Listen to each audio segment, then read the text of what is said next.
kebaikan itu bisa menghasilkan kejahatan yang luar biasa. Ini nanti akan kita temukan dalam Bhagavad Gita, tetapi kasusnya terlihat dalam Bhisma.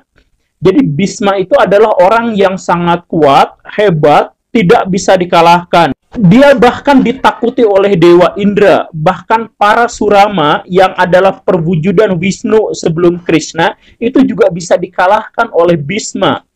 Di satu sisi sedemikian kuat, di sisi lain dia adalah orang yang sangat bermoral. Tapi gara-gara kekuatan dan moralitas itulah 4 juta orang harus mati di medan Kurukshetra. Bhisma itu adalah pewaris tahta yang sah.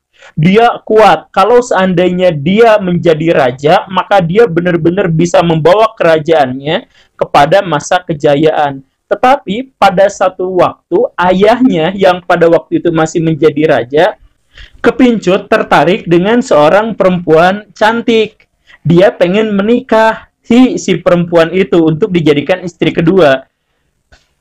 Si istri kedua itu Satyawati, dan mertuanya bilang, oke, saya mau dengan syarat kalau saya jadi istrimu, maka pewaris tahtanya harus dari keturunan saya.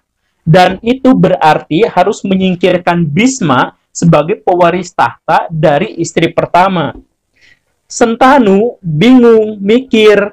Dia nanya sama Bhisma, tapi kemudian Bhisma menyanggupi, silahkan ayah nikahi dia. Saya tidak keberatan melepas tahta saya. Itu si perempuan itu, Satyawati, bahkan bilang, Bhisma mungkin aja kamu bohong, sama mertuanya ya. Bhisma mungkin aja kamu bohong. Gimana kamu bisa membuktikannya? Maka Bhisma bersumpah bahwa dia tidak akan menikah selamanya, jadi dia tidak akan berketurunan selamanya. Sumpah itu dia pegang sampai akhir hayatnya. Masalahnya adalah sampai sejauh itu dia terlihat sedang melakukan kebaikan. Dia berkorban demi ayahnya, dia merelakan tahtanya, semuanya demi kebaikan negaranya.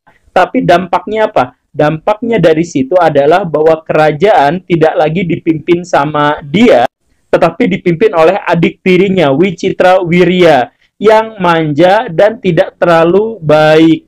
Kemudian Wicitrawirya juga memiliki kelemahan dalam hasrat seksual. Akhirnya dia susah punya anak. Sampai akhirnya dia punya anak pun cacat. Pandu dan kakaknya Destarata yang kelak nanti memunculkan Pandawa dan Kurawa. Mereka semuanya perang, dan dalam perang itu 4 juta orang harus mati.